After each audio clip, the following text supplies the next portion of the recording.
Here's what I know if you're in sales or business. You hate hearing the word no, especially over and over. It's like getting kicked in the face. Let's hear that word less, guys, going forward. At the end of today's video, I assure you, you're going to hear no's less, yeses more. Let's dig into how to apply the decision triangle to all your sales conversations and presentations to increase your conversion rate, guys. Before we dig into all the different slides I'm walking through on time to money, money to time to motion, emotion to time, and money to emotion, and motion to money, I'm going to give you examples on all these. Let's take a look at how to grow the business the most effective, efficient way. Top left, guys, most people look at number one.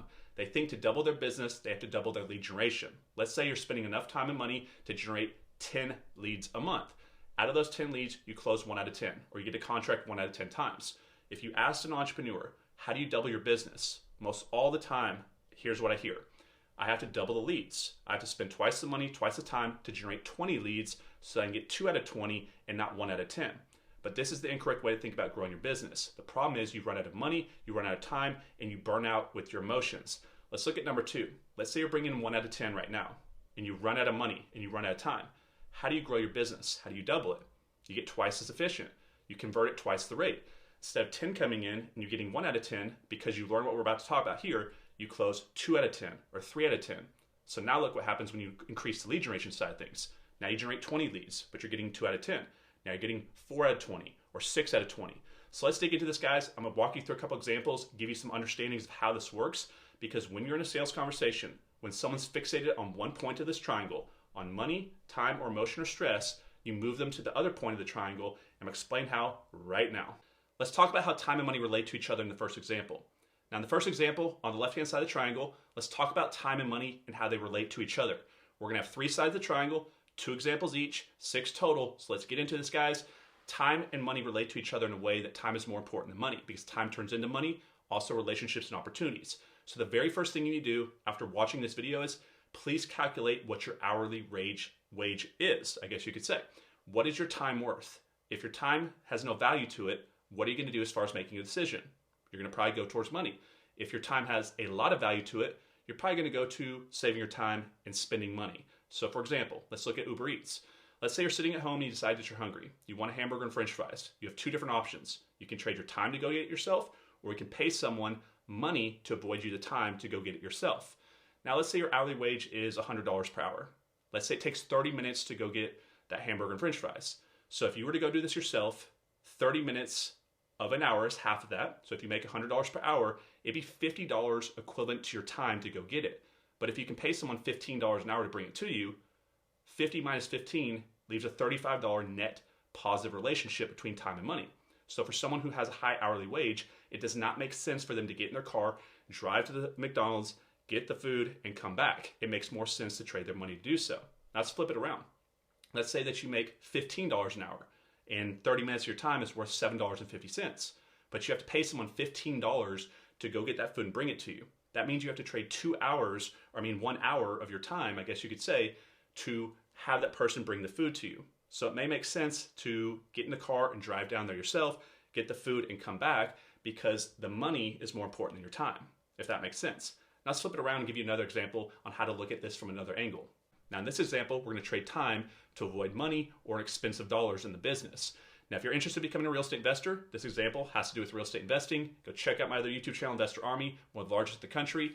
But I'm breaking down here a very common situation, which is when you get to the end of your first rehab, what happens is you've run out of money because you didn't know what you're doing, you didn't budget correctly. And now you have a choice to either spend your time to do the work or spend your money to get a contractor to come finish out the project. You have a couple rooms left that need some drywall, tape and bed, texture, you need to paint it. So what are you going to do here? Since you're low on money and you don't have a lot of it, what usually happens is you move towards, I'm going to do it with my time. I did this in the beginning. A lot of people I know do this in the beginning. And you're going to put your overalls on, your painting overalls, you're going to go do all that work yourself, and you're going to trade your time to avoid the dollar expense. So that's how the left side of the triangle works. Money to time or time to money. And it's so important to understand when you're selling a product or service or trying to recruit someone into an opportunity, high net worth individuals value their time way more than money. So you want to focus on things that take money out of their bank account and not time out of their time account, if that makes sense. And on the flip side, people that do not have a high net worth, they look at money as way more important than their time. So you want to look at taking the conversation away where in a way or a direction that you point into how to save money, and time is not as important for them. So keep this in mind as you go through conversations with different individuals. It's going to help you increase your conversions. Now let's go to the bottom side of the triangle and break down these next two examples. Let's take a look at number 3 here. This is going to be where someone chooses to go off of dollars, giving these up to avoid stress and emotion. This would be a motivated seller. They could be selling a car, a house, it does not matter. It means they're going to sell something for lower than what they wanted to get all that stress and emotion off their back. So let's say you had a house on the market for 2 months, no offers, you're starting to stress out, there's a lot of fear and uncertainty, and then all of a sudden someone offers you $20,000 less than what you have it on the market for. Now, when you started this process, you said, absolutely no way in hell will I ever sell this house less than $500,000. Now you have a house offer for $480,000, 2 months in. Because of stress and emotion, the perspective has changed. They don't know if in 2 months they even get another offer. So what someone might do here is, you know what? I'm so tired of the stress. I'm so tired of the waiting. I'm just going to just fire sale this thing, get it off my plate, and take the discount and give up $20,000 to buy back my stress and emotion. So that's a situation where someone could make a decision on giving up money to buy back their energy, stress, and emotion. Now let's flip it around and look at another example. Now for number 4, let's flip it around and invert it. This is where someone's going to choose to trade stress and emotion to avoid having to pay money. This is very common. And let me use like a movie example, right? Let's say you go to a diner with your friends and all of a sudden you get a big bill and you reach for your wallet. It's not there. You can't find it. Now you have no money. What are you going to do in exchange for money? You're going to have to trade some time, energy, and stress and emotion, right? So usually when one point of the triangle is not working, the other two step in, if that makes sense. So you know where to take the attention when you're in a sales conversation. But for this example, this would be like someone who's going to go back in the back, kind of clean those dishes, right? They're going to go put those rubber gloves on. They're going to clean dishes for 30 minutes to an hour.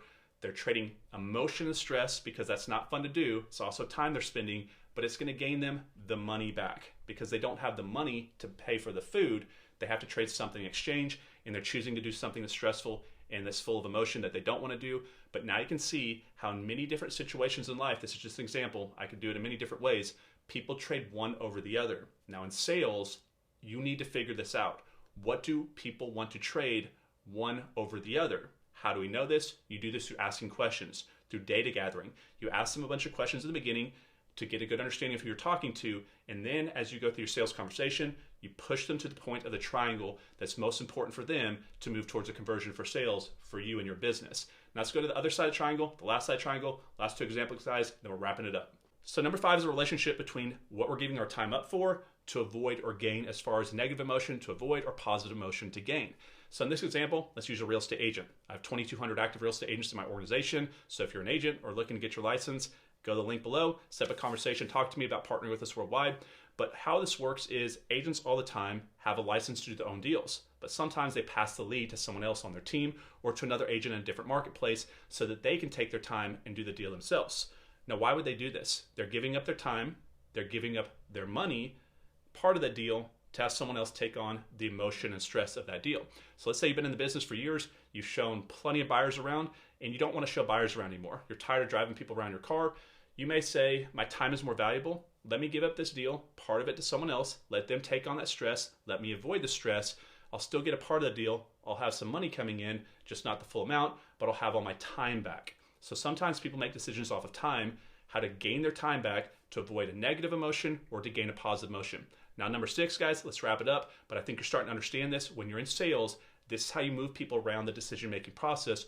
You need to ask questions to find out what they want and who they are so that you know where to take the conversation. So here's number 6, and let's wrap it up. Now for number 6, guys, let's wrap it up. Let's look at time horizons, how fast we get things done versus the relationship of the pressure or stress we put on ourselves to do it. For example, real estate agents sometimes take months or years to get the real estate license. A lot of times it takes them 6 to 12 months. They could do it in 1 to 2 months, but they stagger it out over a longer period of time because the pressure and the stress is not as much on their shoulders. Where some people say, let me just do it all right now, rip the Band-Aid off, and do it as fast as I legally can do it, and just sit in those classes and take the extra stress and pressure of time constraints in the short term to avoid the long-term distraction of having to get something done and get it off their plate. Another example would be when I started building home study courses out. The first one took me 9 months.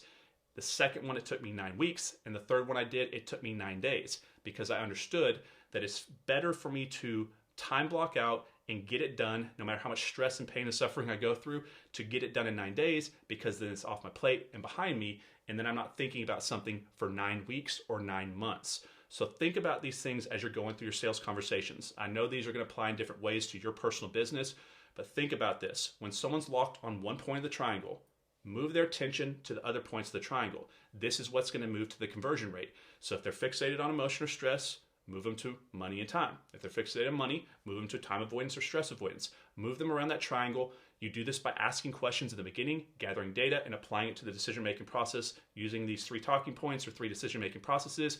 I hope this helps, guys. Increase your conversions. I'll see you on the next video, and thank you for watching this one.